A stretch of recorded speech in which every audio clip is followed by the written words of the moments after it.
Waktu itu saya sempat melihat namanya orang sholat, saya tidak khusyuk, wis panas semua. Selesai sholat, saya lihat ternyata betul ada perempuan belanja.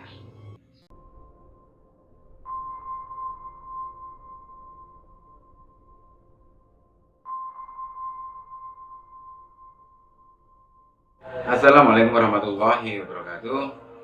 Selamat berjumpa dan bertemu bersama kami di Bagus Channel Mistis dengan Om Erik, obrolan mengerikan. Dari kisah-kisah sebelumnya atau cerita-cerita sebelumnya, kami mengisahkan dari kiriman-kiriman cerita baik dari teman maupun dari daerah-daerah yang lain. Kami mencoba untuk mendatangi narasumber atau mendatangkan narasumber untuk kemudian bercerita bagaimana pengalaman dari narasumber, pengalaman tentang cerita mistis, pengalaman yang real memang dialami sendiri oleh narasumber. Kali ini saya menyempatkan diri pada malam hari ini datang ke rumah narasumber Mas Khairul.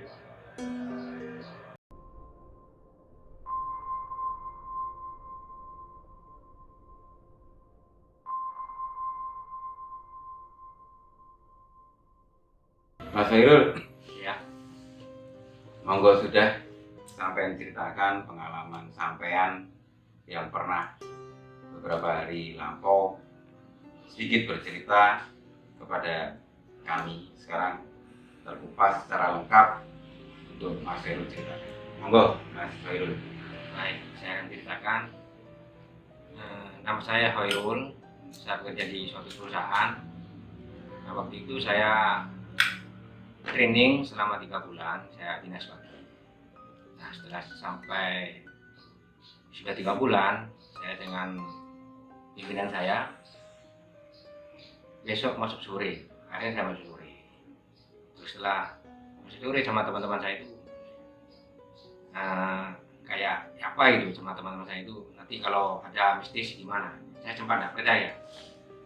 Saya sempat nggak percaya. Ya biarlah nanti saya buktikan. Tapi ya waktu itu ya tidak merasa ada apa-apa gitu. Nah, saya berangkat sore jam 1. Begitu sampai di sana ya saya ya apa itu rutinitas kegiatan apa ya, sapu-sapu ya, bersih, terus tulis laporan gitu seperti biasanya. Iya, rutinitas lah. Rutinitas. Nah, setelah sampai maghrib saya sholat di rumah pompa itu. Nah, maghrib itu nggak ada apa-apa, biasa nggak ada apa ya, saya nggak percaya wes waktu itu. Sholat biasa, langsung saya ke rumah dinas, nah, lihat TV, tulis laporan. Nah, setelah ada isya saya sholat lagi isya. Ya waktu masuk di rumah pompa itu nggak ada kejanggalan sama sekali. Saya sempat bertanya, mana katanya ada mistis gitu. Ya biasa aja lah. Saya sholat, waktu itu saya ada di posisi utara. Itu ada kayu. Itu ada kayu untuk tempat sholat teman-teman sama saya itu. Ya sholat seperti biasanya. 1 rakaat, ada apa, ya saya khusyuk. Setelah dapat 3 rakaat, saya pikir kok gak enak. Kok apa itu? Kok panas semua saya itu. Nah, saya waktu itu tuh ada keluar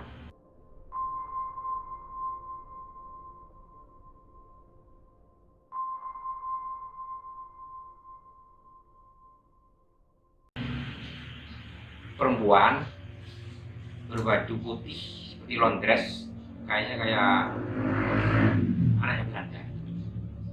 Nah, waktu itu saya sempat melihat namanya orang sholat, saya tidak khusyuk, wis panas semua. Selesai sholat, saya lihat ternyata betul ada perempuan Belanda. Kondisinya bagaimana Mas? Dia terlihat memang betul-betul seperti manusia utuh, atau ya artinya manusia utuh ini gini, wajahnya tidak rusak, kelihatan wajah yang baik, rambutnya juga baik, atau bagaimana lah kelihatan? Utuh. Ya nakuti, cuma lihat saya.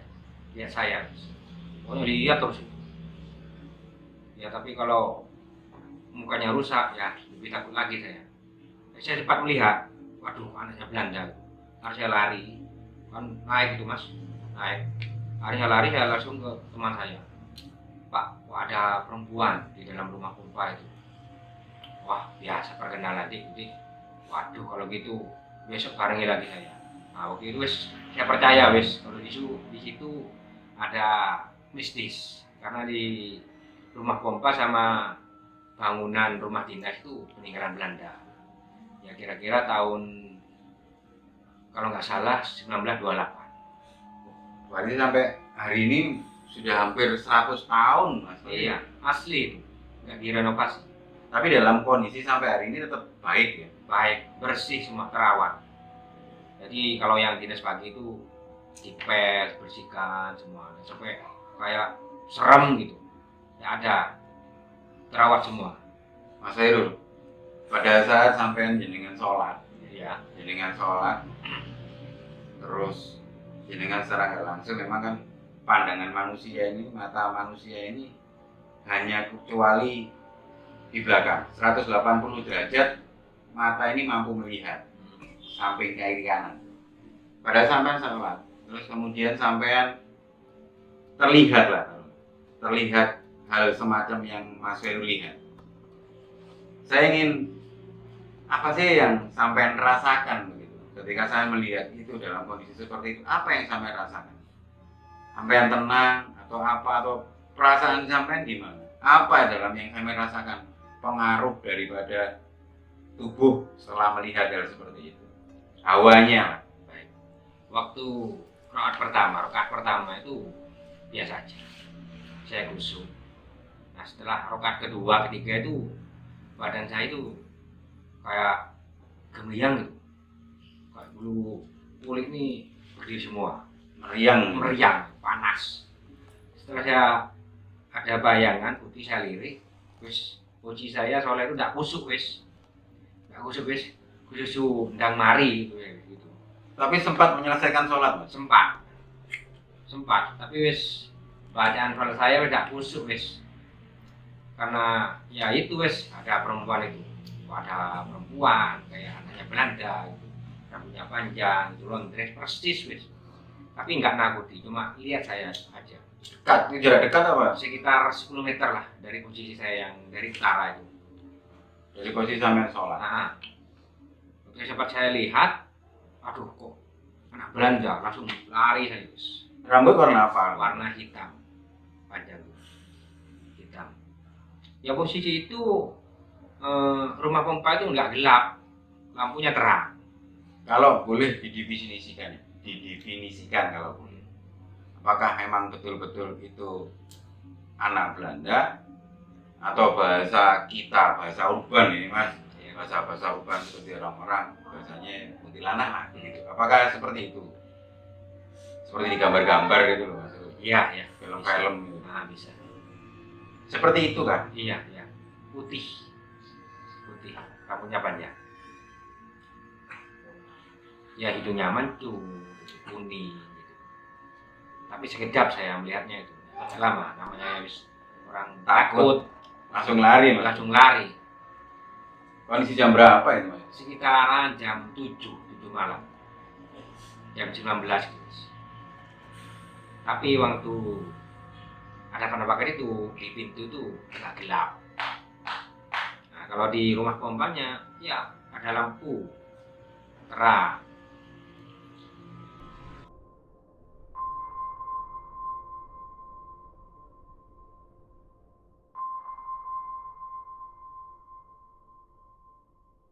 Mas Hairul, Ya, selama sampean bekerja, mulai sampean masuk awal sampai hari ini sampean bekerja, pengalaman apa lagi yang sampean mengalami di tempat Anda bekerja, mengingat tempat itu meskipun terawat dengan baik, Tapi saya rasa dengan bangunan yang cukup lama, tahun 1928, apalagi peninggalan kolonial Belanda, kita tahu betapa megahnya bangunan Belanda meskipun terlihat dibandingkan zaman sekarang ya, terlihat bangunan itu cukup tua tetapi masih berdiri kokoh.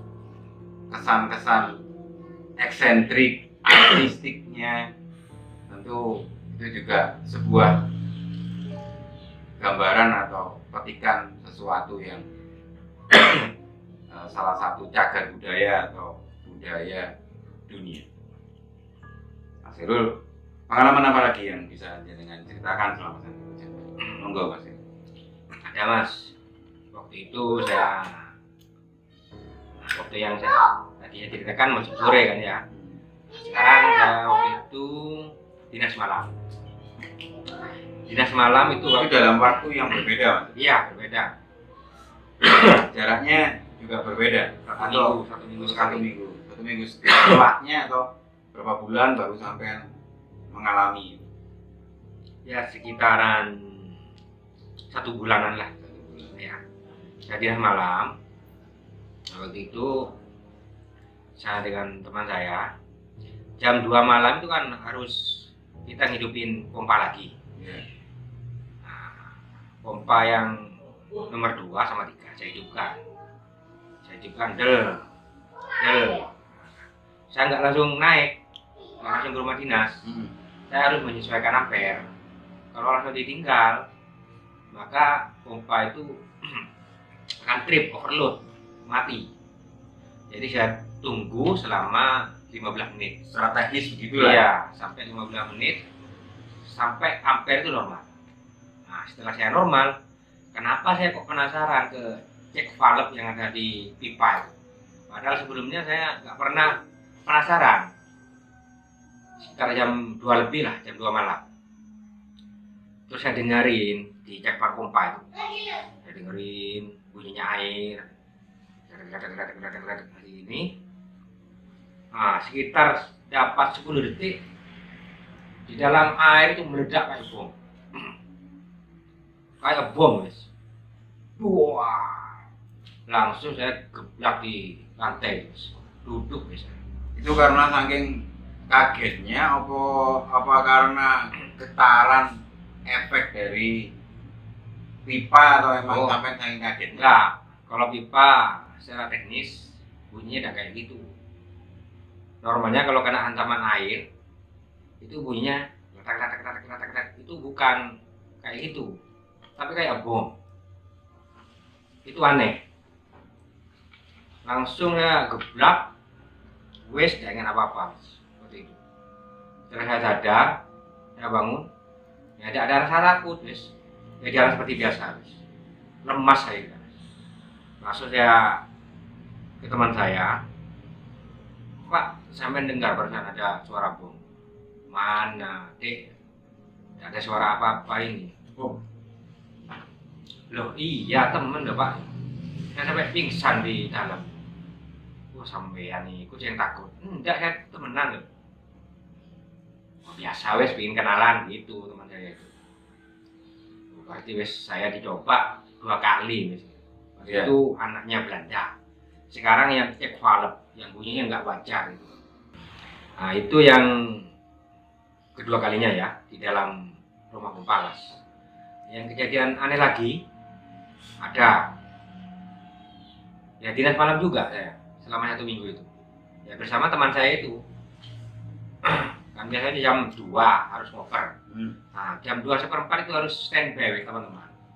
Nggak boleh ngoper pompa itu jam 2 pas.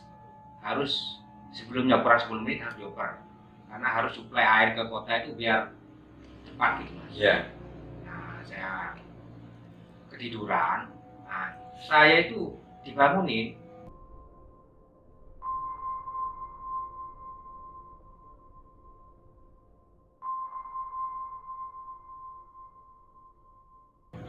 Sama temen? Bukan. Sama yang borak sana. Ya? Yang ya kurang tahu lah. Perasaan saya itu ya manggil-manggil saya, mukul kaki saya ini. Nah, Nah, contohnya gini, Ya. Rul, bangun jam 2, ngoper gitu. Di kuping saya ini. Dengar suara itu? Dengar, jelas. Saya kaget, aduh. Nah, Nggak lihat, terasa? terasa banget gitu. Nah, saya bangun, aduh, harus telat wes, saya hidupin lampu, saya lihat persis mas, jam 2 kurang seperempat saya dibangun itu.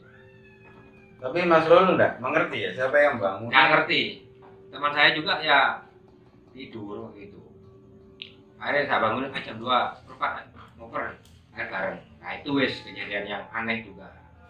Nah setelah beberapa bulan lagi, saya dinas malam lagi, kejadian lagi saya.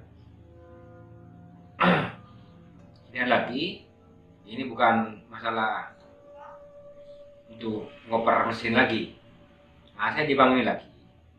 Saya dikasih, ya sebenarnya saya tidak suka togel itu. Masih dibangunin, tuh tangannya agak keras gitu ya, agak keras. Rul. Langsung saya dikasih kertas manila warna putih, terus ada angka 306. Saya bangun gitu, langsung di depan mata saya 306. Waduh, maaf saya nggak berani, nggak suka nomor. Ya wes, nah itu yang cuma tangan tok saya lihat saya. Tapi posisi saya waktu dibangun itu sampai sekarang saya bingung. Apakah itu saya bangun sungguhan nyata, apakah mimpi? Nah setelah paginya saya pikir tadi malam itu apa saya mimpi, apa bangun. Sampai sekarang saya masih tanda tanya. Jadi nggak tahu persis Mas ya? Nggak tahu, tapi ya terasa waktu dibangun itu dikasih nomor itu. Apakah semen kondisi itu memang betul-betul kondisi Sadar, ya. atau dalam mimpi Nah, atau bagaimana? nggak tahu. Sampai sekarang saya masih tanda tanya. Apakah itu mimpi apa sungguhan? Padahal wes saya bangun gitu. Posisi saya ya gini. Terus saya gini. Waduh, kok nomor? Oh, enggak berani saya. Yo wes. Nah, rasanya gitu omongnya. Yang ngasih saya cuma tangan toh. Tidak ada orangnya. Ini terasa. Ini loh. Waduh. Tulisannya bukan kecil, besar kayak judul gede itu. 306. Dia pegang kertas begitu. Iya kertas ini. Langsung diginikan oleh. Aduh, udah berani maaf, nggak wes. Itu lagi.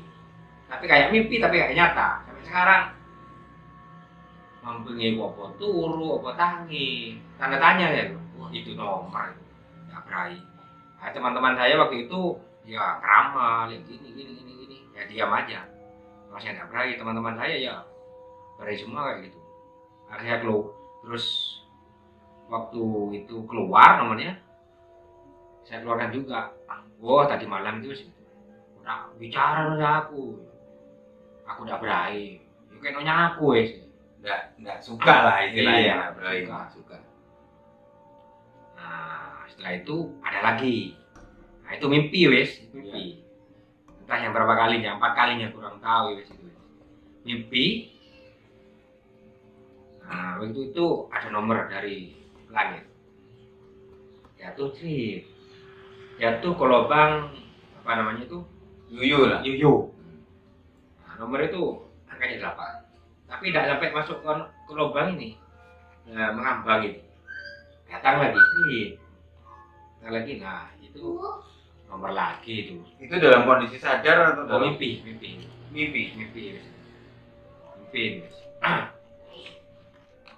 Ya, besoknya ya teman-teman saya ya gitu lagi. Yang ramal, saya diam aja. Nah setelah keluar, dia bilang 88. Kok tahu ngurun? Tadi malamnya mimpi, waduh, wes, ya apa ya teman saya, waduh kok tidak dikasih saya? Saya bilang tidak berani. Ayo wes, tidak maaf, tidak berani aku.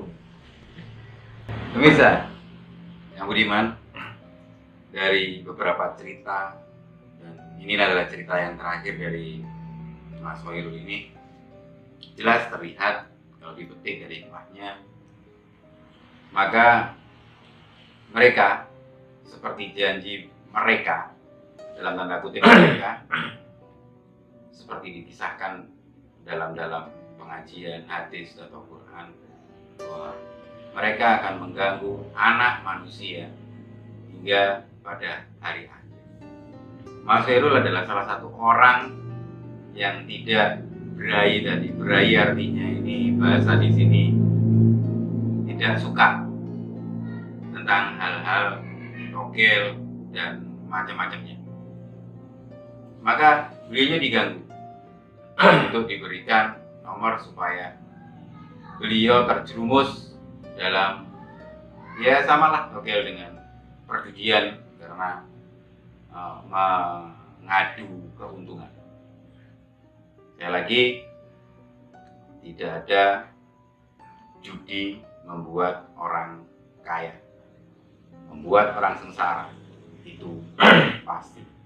Daripada judi, lebih baik kita menabung. Sekian dan terima kasih.